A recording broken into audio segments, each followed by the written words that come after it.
are running Facebook ads and want to increase your ROAS, the return on ad spend, we've got a couple of new strategies to try out today. My guest today, Mit Manani, is going to talk about group funnels, the Facebook ads that keep the customer on Facebook itself and cost less. If you're ready for strategy talks, so am I. Stay tuned. I'll be right back.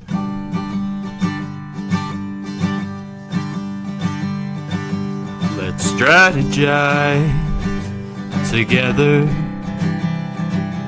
Let's hear it from an expert. Join the conversation, it's informative and free. You and me, let's talk some strategy.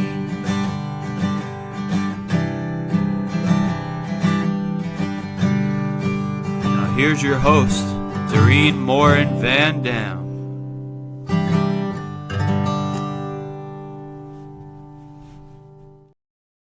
Hi, everybody. My name is Doreen Morin-van. I'm back with another episode of Strategy Talks. This is going to be a very exciting episode. I have a Facebook ad expert here who's going to kind of lift the curtain, let us look behind the curtain of some Facebook ad strategies that he's using to keep people on Facebook. It's very exciting, and I'm just excited to share with you some new ways and some actionable ways that you can apply this to your ad strategy. So we're going to talk about meta ads strategies in just a second.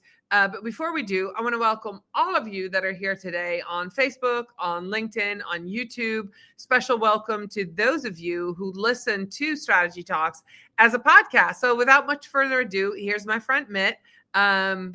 Back on stage with us right here. How are you, Mit? And you're located in Paris, correct? Yep. All right. How is the weather in Paris these days? It's been quite warm lately. Nice. And we had a very warm week last week, and this week it's back to being normal. I mean, just springtime weather, so I'm enjoying it quite a bit. Excellent. So yeah, I'm not jealous at all for you being in Paris. It's a wonderful city. So let's just dive right in. You've worked with lots of top brands, and how do you feel like you approach meta ads differently than some other people might be? And what led you to this discovery? Okay. If you look at the traditional way most people run ads is, it's buy my stuff. Here's my product, go buy it.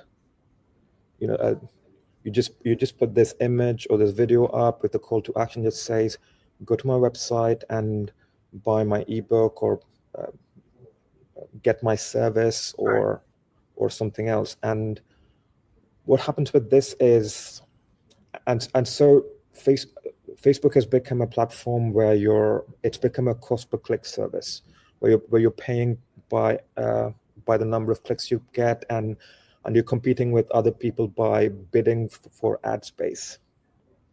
Right. So, and if you look at the trends, the cost per click is going up higher and higher because more and more people are spending on ads, and that's expected to go even higher because of what's happening with Google, for example, because Google is now putting AI overviews on top, and it's also losing traffic to competition. So people predict that this ad spend, the cost per click is going to go higher because of this, because if people are getting lesser traffic from Google, they're going to want a different source to get their traffic from. So they're going to spend more on ads on Facebook, YouTube, and other platforms. So the alternate technique that I use is to, instead of sending people away from Facebook, Sure, is to keep them in the Facebook ecosystem. What we use is a mixture of Facebook profiles, Facebook pages, Facebook groups, and Messenger. All right. So let's, before we move on to that. So your strategy is, instead of sending them away to buy a product that they don't really know very well yet, or a service that you're promoting, especially to a new audience, you're saying, let's keep and engage the audience, the customer, the potential customer on Facebook. Now, I just heard you say, we were talking in the green room, and you're talking about keeping them and sending them to a Facebook group or sending them to Messenger. So those are two different strategies. So let's get started with what that looks like. How do you build an ad, and how is it different from that traditional one? Okay. So the first thing we do is we want to build a warm audience that likes and trusts us. And what we first do is we create a short video that's about 3 to 5 minutes long. Mm-hmm. And it's a horizontal video. We're not creating those short vertical videos. And instead, what we're doing is we create these 3 to 5 very educational, something that's not generic, something that teaches that helps our target audience, or my client's target audience, to be more specific, get a quick result. Okay, And so let's reframe that. Instead of doing the vertical videos that everybody else is doing, YouTube Shorts, Reels, vertical video, you're saying a more traditional 3 to 5 minute educational video where you're teaching somebody something, maybe like a pain point, like, are you stuck on this, or like that? Is that what you're saying? Yeah. Okay. All right. And we place it mainly to go on feeds. Okay. So it's either going to appear on your mobile feed or your desktop feed, and we're running it both on Instagram and Facebook. Okay. And the next thing we do is what we're trying to get is people who watch 25% of your videos. Okay. And we're building our warm audience. So what Facebook and Instagram let you do is you can create a custom audience consisting of people who viewed your videos. You can set how much they watch. So we want people who've watched at least 25%, because then we're building a high quality audience that's interested in this topic. Okay, and of course, then they're familiar with, if they've watched at least a quarter, they're kind of familiar with either the spokesperson or the brand or whatever it is that you're trying to sell, the service, the product. Okay, it makes sense. Yeah. And then what we do is we retarget that audience, and we do it two ways. One is we create a shorter ad. Okay. It's like a reel type of ad. And we ask people, hey, I saw that you watched that video. We either say directly, you watched that video, I see that you like my content, but I offer this service. If you want to learn more, message me. It's a messenger ad, so people can just click and message you. Okay. And or we ask, I saw you watch that video. I've got this extra resource. If you want this resource, message me. And then if they message us, we send them the resource and we chat with them a bit more and inform them about our course or our some sort of program we have, some sort of service we provide, and we show them how they can get a hold of it, and we get them to book a call or send them to a checkout page where they can buy it. Okay. Is that process automated, Mit, or is that something that you have a person answering those inquiries to ensure conversion? Is that something that you automate completely, or is there a human element there? You can automate the first question. So what we do is when someone messages us, Facebook lets you send an automated message. So for example, for the first question, when we say, hey, if you want this resource, message us, you can set an automation that sends out a bunch of questions. So what we do with those questions is we qualify the audience. Okay. You can figure out if they're a right fit for your program. And so when they get back, it asks them the question and they respond. And then we send them the relevant resource. And that's one way to do it. Another way we do it is, instead of getting them to message us, we get them to sign up for something. You might have heard of these things called lead generation ads. Yep.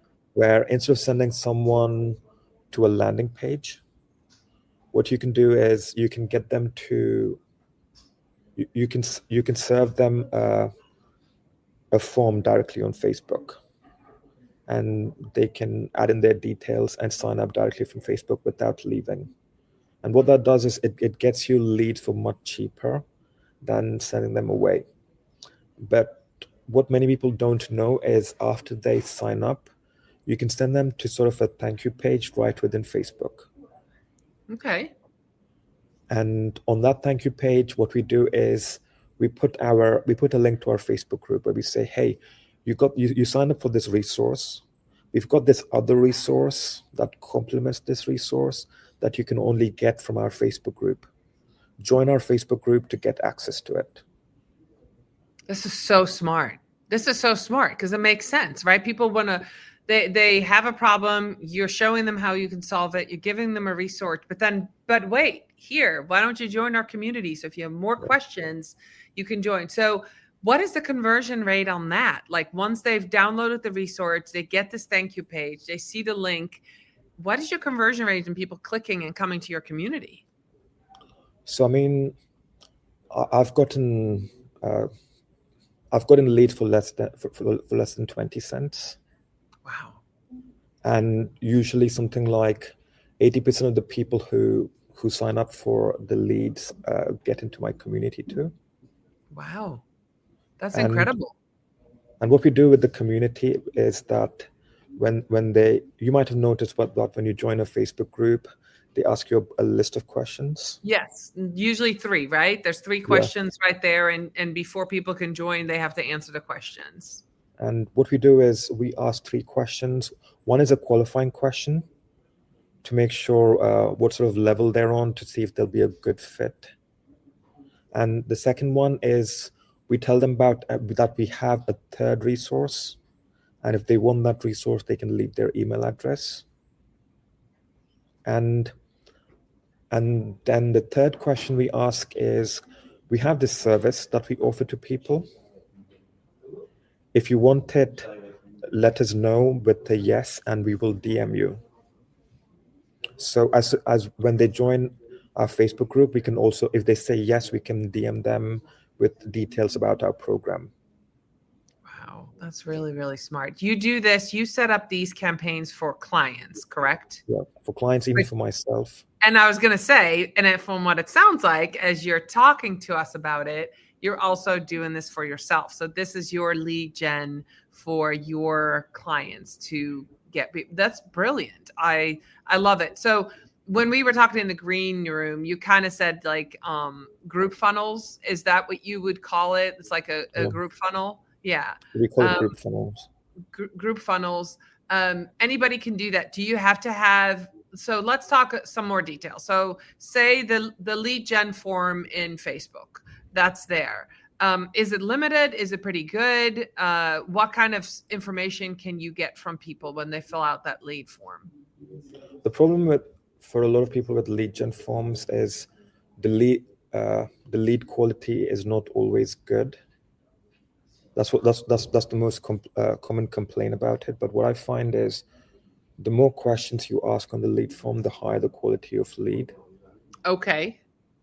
That makes sense. So you can ask as many questions as you want, but I usually go with the simplest forms. I just ask for the name and email because my goal is more to get them into the Facebook group. Because if they're getting into the Facebook group, I'm getting their profile, and I know that it's much easier for me to convert them by messaging them and having a chat with them. Because if the traditional way people do is they sign up as a lead, and then they consume your lead magnet, and then you're trying to convert them via email. Right. That's you're just having a one-way conversation with them, where it's based on some research you did in the past. But when I'm chatting with them, I can ask them questions about their pain points, about any objections they have, especially about buying this product, and I can quash those objections based on the answers they give me.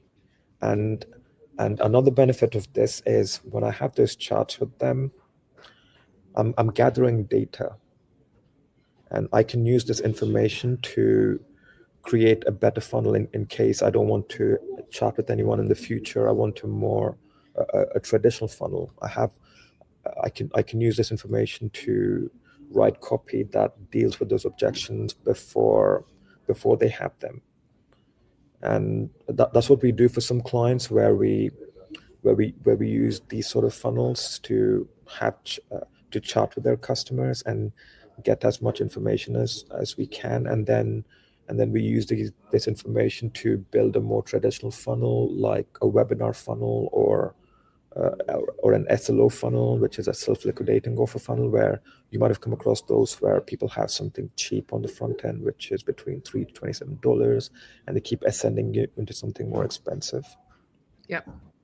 Yeah. So this can be a good way if this works out a lot cheaper, because instead of sending someone away, you're keeping them on Facebook. And Facebook likes that. So and Facebook likes that, yeah. That makes a lot of sense. Now, we were talking earlier too, this is kind of a strategy that combines organic and paid, right? Because the Facebook group is you're getting to a place where you're going to have organic community interactions, and you're building a community. And then the paid, of course, are the ads that you're running. I'm an organic specialist. Sounds like you are a Facebook ad specialist, a meta ad specialist. So I always love working and picking the brains of somebody who does exactly, the opposite of what I do, but how the synergy between those two is really good. So let's talk a little bit about that. What have you found to be helpful that make your ads work better once you get people in the group or before they get in the group? Is there anything else that you need to do in the group or on a Facebook page organically to get these ads to work better? I think, yeah, you can also make this work organically. I've done that with clients. And the way you do it organically is to create content for different things. I mean, for different stages of the funnel. So what you'll do is, if you want to do this organically, you create two different kinds of videos, or two different kinds. You need to separate your content into two different kinds: viral content and educative content.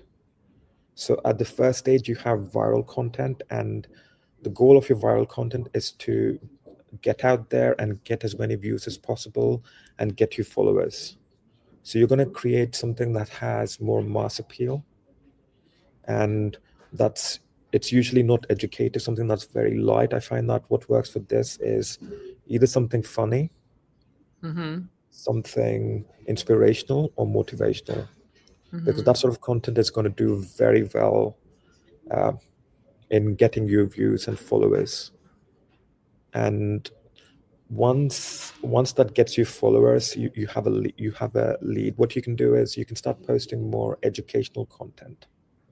So this content is not going to go viral, but your followers are going to see it.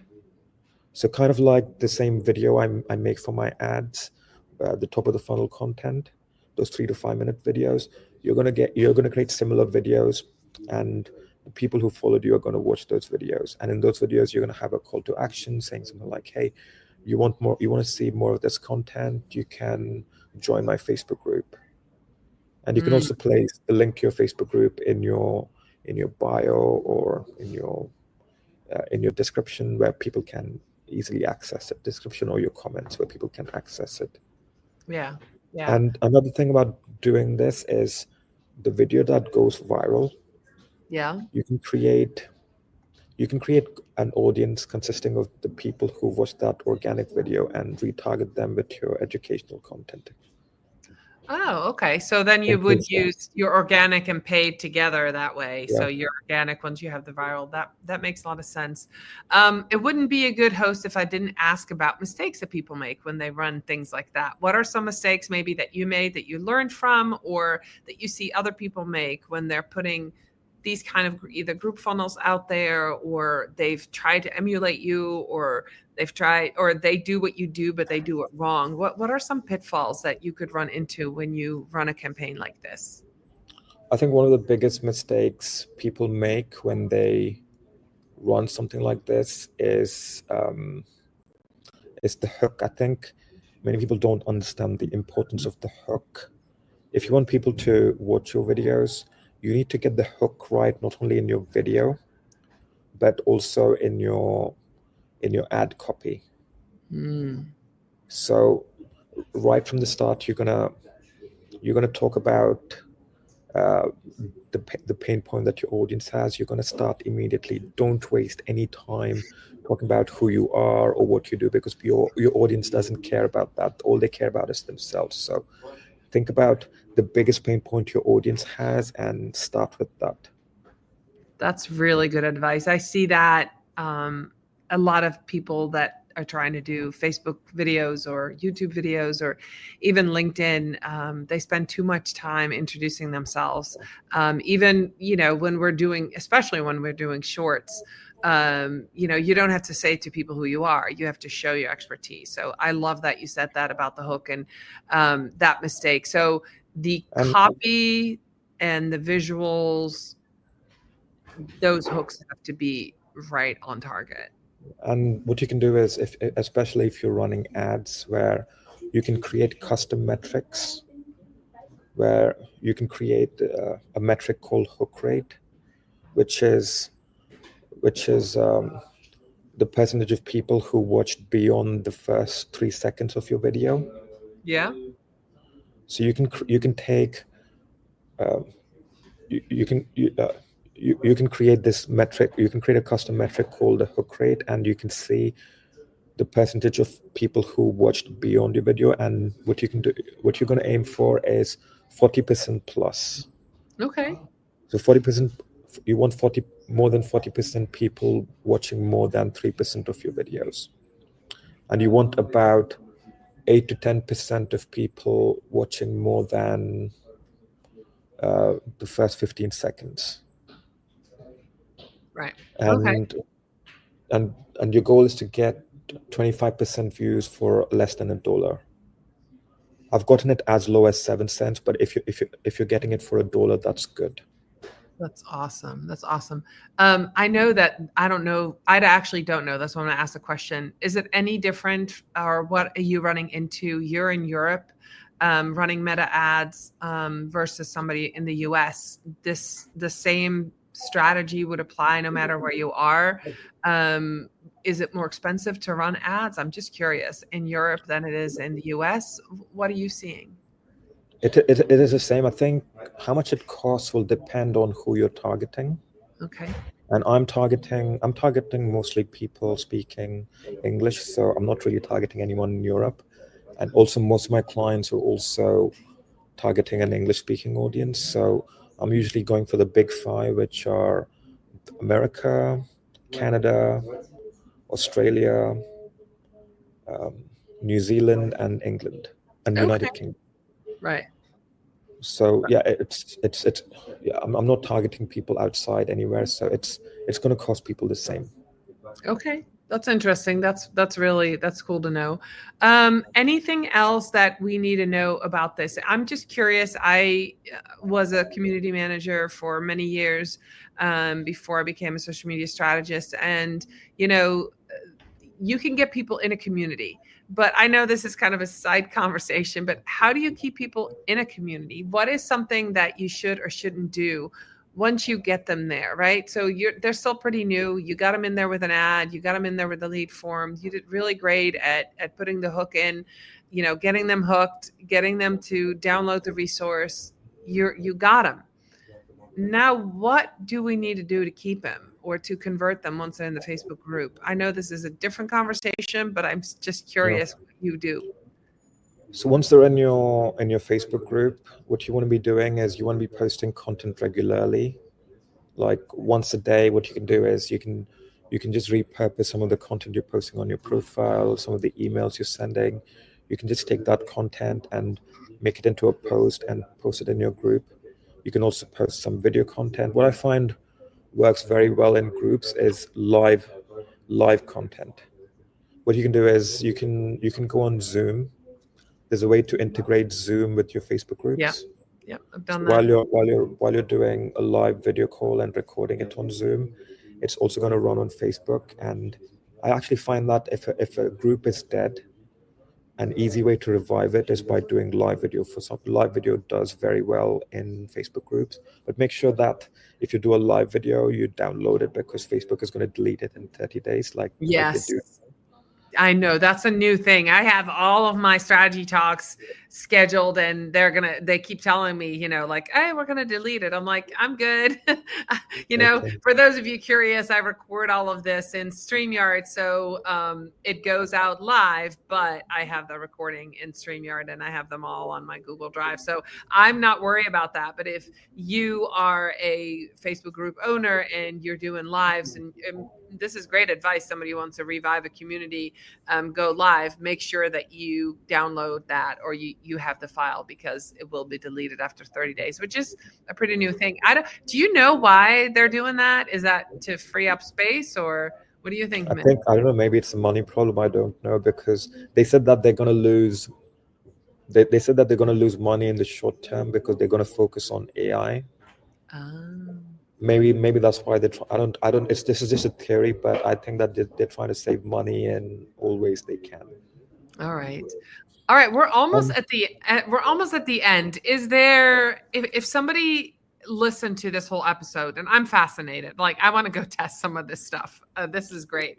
If somebody wants to try this, how can they connect with you if they have questions and potentially join your community?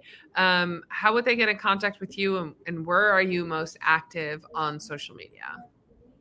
They can connect with me on uncamouflage.com. That's my agency website. And they can also reach out to me on LinkedIn. I'm also very active on Facebook. Okay, so that makes sense. They can message me on Messenger. Okay. And excellent. And for those of you watching, you can see Mit's website. I put it in a ticker below, uncamouflage.com.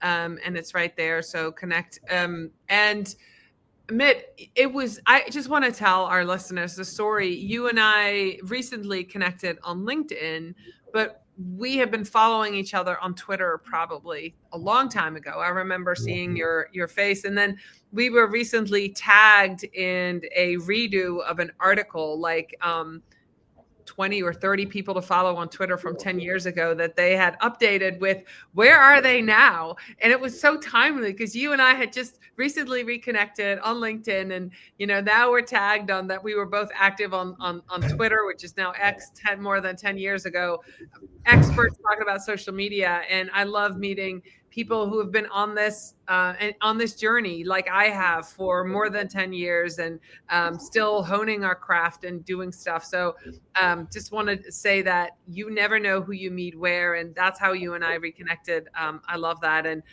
really appreciate your expertise today, Mit. I can see that there's just lots of information there, and lots of expertise about these funnels. And so I would encourage our listeners and our video watchers today, if you have any questions about ads, to go to Mit and ask him questions, and to connect with him. Great resource on all of this. And let us know if you think you might be ready to try something like this for your ads and get some better return on your ad spend. That would be amazing. So Mit, thank you so much for being with us today. I appreciate you giving us your time. Thank you so much to those of you who stayed all the way to the end of this episode of Strategy Talks. I'll be back next week with another episode. Bye, everybody. Thank you for having me. Yeah, absolutely. Bye, everybody.